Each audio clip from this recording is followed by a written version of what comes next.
Okay, great. Hopefully you have the rubric that will be used in front of you. What I'm going to do, because we're limited on time, but what I'm going to do is just kind of go through the rubric and kind of explain to you what each of these pieces are. This is a very fundamental rubric for giving presentations, simply because I know that there are disciplines that have different requirements. So I'm going to talk to you about what the absolute fundamentals are, and then encourage you to seek out a professor in your discipline that has given research presentations that kind of can help you fill in the blanks. So we're going to talk about three things very quickly. The basic format. I'll talk about some information on designing presentation aids, and then I will also talk to you about some delivery, key points for delivery. This is how I get it to the slides to move. Okay, one sec. We are working on getting the slides up. Okay, so first and foremost, over here. Okay, so every presentation that you give should include an introduction, a body, a conclusion, and transitions. I know this sounds really basic, but a lot of times when people are nervous about presentations, they sometimes forget to fall back on the fundamentals. So that's what I want to point out to you today, and just make sure that you are formatting your presentations well. Each of these sections, each of these pieces of a presentation, there are certain things that you need to accomplish in that section, and it is designed to make sure that your audience understands and can follow along with what you are saying. I am certain that all of you have absolutely amazing research, but sometimes we can't really share that with people if we don't have a good presentation formatted. So I want to make sure that you form presentations so that everyone else will know how amazing your research is. So let's talk first about the introduction, okay? It's necessary to start with a strong opening. In public speaking classes, we call this an attention getter. Some people will just call it, this is the time when you tell them how you became interested in your research, whatever it is, a short story, whatever it may be. But there does need to be some sort of strong opening statement. If it's a rhetorical question, if it's a short story, whatever it is, start yourself off to the best of your ability to get your audience's attention and get them interested in what you're talking about. In your introduction, there also needs to be a clear statement of your research hypothesis, or perhaps in your discipline it might look more like a thesis statement. That just sets up, this is what my research is on, this is what I'm focusing on, here's what we're going to be talking about. Then it's very important that you have a preview of the main points that will be covered in your presentation. Research presentations have certain pieces that you are required to cover. So your preview of main points may sound something like, in this presentation, I will highlight the problem, why I think this research is important, how I went about studying the problem, and some key results where I will be taking the research from here. Those are just some ideas, but you need to tell your audience, alert them to what they should be listening for during your presentation. After that, give your audience a reason to listen, and this may be a statement of why this research is important and why it's something worthy of their time, but give them the reason to listen. Okay, so we're using I don't think this is a mnemonic, but I always use the phrase that in the introduction, your responsibility is to tell them what you are going to tell them, them being your audience. Okay, so tell them what you're going to tell them. Give them a good preview. We'll talk about transitions in a minute, but this is when you finish your introduction, you need then a very clear transition into your first main point, which will then begin the body of your speech. It's important that approximately 80% of the time you are allotted is spent in the body. That leaves 10% for the introduction and 10% of time for the conclusion.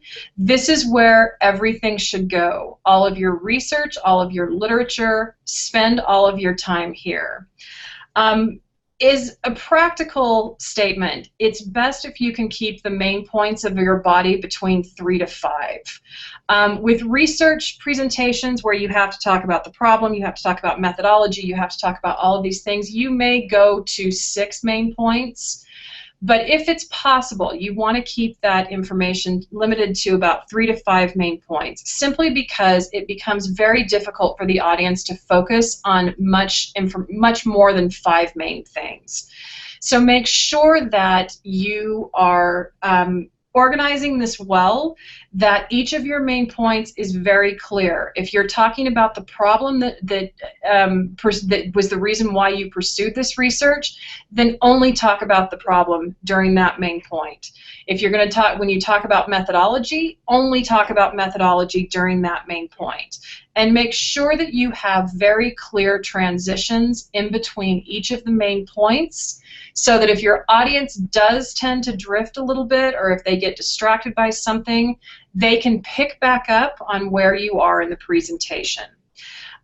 Clear organization is also essential in the body of the speech, because that's something else that allows the audience to follow along with you. Even if they don't necessarily understand the finer points of your research, clear organization at least helps them to keep track of where you are in the presentation and how things are going.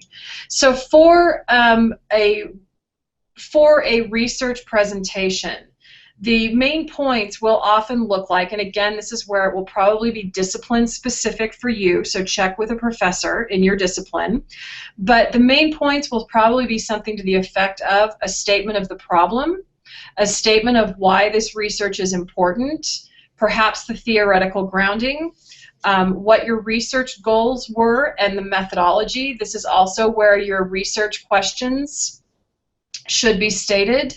And then you might want to spend some time on key results and how your research contributes to the greater body of research in your discipline.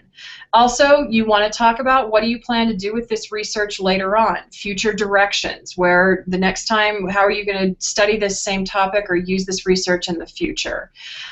Make sure that during the body of your speech, that if you are using technical terms or information that the general population may or may not know, that you make sure to define those early on in the presentation so that your audience doesn't spend time wondering about whether or not the word was, what this word was or what it means. You don't want them to get lost. Audiences, you want to keep them with you and make it as easy as possible to follow along and keep up with you. They don't like to feel, people don't like to feel dumb, and if they get lost, they might start feeling dumb, so you want to do everything you can to make sure that they understand what you're doing and what you're saying. Okay, so in the conclusion of your speech, you need to summarize. Again, it's very, you want to keep telling people why this research is so important. What is the point of doing this? Why is this important? So summarize again the importance of your research and provide a meaningful conclusion. The last thing you want to do if you are giving this amazing research presentation is to just drop the ball at the end of your presentation and say, okay, that's it, and walk off. Give them some sort of meaningful way of ending the speech. Meaningful doesn't mean that you need to bring them to tears. It just simply means that you need to put the period on the end of your presentation and let them know that it's over. The goal of these presentations is to be understood and remembered. And giving that final statement as a conclusion is a great way to help your audience follow and understand what it is that you're saying and what it is that you've said. So for the introduction, we talked about summary or previewing, tell them what you're going to tell them. The body, tell them, and the conclusion then is tell them what you told them. I know this seems rather redundant, but again, this is a really great way to make sure that your audience understands and remembers what it is you've said. Having said that, transitions are very important throughout the entire presentation. There should be a transition at the end of your introduction moving into your first main point. There should be transitions in between each of your main points and a transition into your conclusion. So what do those sound like? You can say things like, in addition to, next. You can use just what are called signposts, first, second, third, fourth.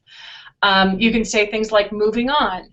You can say, now that I've discussed the problem that was the basis of my research, now I'm going to move on and talk about why I think this is important or how I went about studying this problem. But you want to key your audience in verbally to the fact that you have moved on from one point to the next and allow them the ability to keep listening and to keep understanding what you're saying. Okay, I am going to move on then to some basics for presentation aids. Again, I don't know if this is a mnemonic or what it is. The acronym I like to use when I think about presentation aids is that they should be clear, big, and simple. CBS, okay? So for clear, you want to make sure that everything is very easy to read. Use standardized typefaces like Times New Roman, or sometimes the headers can be things like the Arial or the sans serif fonts, but make sure that you're not using very obscure, very difficult to read fonts, because if your audience can't read it or follow it, they're going to give up. There should be high contrast, that it's easy to read. Okay? The format, big, you want to make sure that they can see it way back in the back of the room, so large, easy to read fonts. And again, try and do 1 point per slide, because if you're trying to cram a lot of information on there, it's going to make it very difficult. Lastly, presentation aids should always be simple. Less is more. Use color and animation sparingly. You should only have keywords on your presentation. Do not put full sentences on your presentation aid, because the audience does not want to be read to. They want to hear from you, but those keywords can help them follow along with what you're saying. The rule of thumb on presentation aids is that they should enhance, not detract from you as the presenter. You want the focus to remain on you and make sure that people are just able to follow along. I'm running out of time, so I will quickly just say a couple of things about effective delivery. Most speakers are anxious when they speak. Even if they've been doing this for a long time, there is always a little bit of anxiety. The key with effective delivery is to churn your anxiety into enthusiasm. You have put a lot of work into this research, and you wouldn't be doing it if you were not enthusiastic about that. Let it come across in your delivery. First and foremost, speak directly to your audience. Do not talk to your presentation aid or your PowerPoint slides. They want to see your face. Face them directly. I know this seems like a no-brainer, but stand up straight. If you're feeling anxious, the best thing you can do to not look anxious is to pull your shoulders back and lift your head slightly higher than level. That projects an attitude of confidence, and even if you're not feeling it, your audience will believe that you are confident. It's a great way to get past that. Be heard. Make sure that your audience can hear you. You can ask them, is everyone able to hear me? Do you need me to speak up? But make sure that they are able to hear you. When we get nervous, sometimes we tend to talk softly, but you've again spent a lot of time on this research. Make sure that everyone can hear it. Using vocal variety just simply means that you present in the same way that you would talk to your friends, in terms of you don't have the same pitch all the time. Sometimes you talk a little bit faster, sometimes you talk a little bit slower. Again, anxiety sometimes means that you speed up and that you speak a lot faster than you normally would. Make sure that you are in control of that and that you are using a normal, a little bit more laid back pace, that you're not just firing information at them. Okay. Anna already said this, but dress for confidence. They want you dressed up, but the best way to enhance your confidence is to dress the part. If you come in sweats and a t-shirt, you are not going to feel very confident. So make sure that you dress for confidence and credibility. If you are dressed up, that gives you credibility as a speaker. There is a horrible piece of advice that's always running around when it comes to presentations, that if you are anxious, you should imagine that the audience is in their underwear. I don't advise that. I don't want to see people in their underwear. That's going to make me more anxious. What advice I would give you, though, is to look for the supportive faces in the audience. It's good to make eye contact with your audience. One way you can do that is look for the faces that are smiling at you, look for the faces that are nodding at you. The audience wants you to do well and wants you to succeed. So look for the people in the room that are smiling at you and being supportive of you.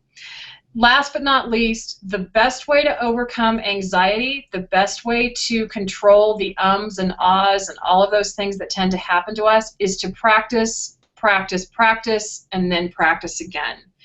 Don't try to wing it, because that gives us more anxiety than anything else. So make sure that you are going over this. Stand up when you practice your presentation. Don't sit down. You won't be sitting down on that day, and you want to get a feel for what it's going to feel like to be standing. Also make sure that you practice with your visual aids. When do I change slides? When do I move across the room? What do I need to point to? What graphs do I need to explain?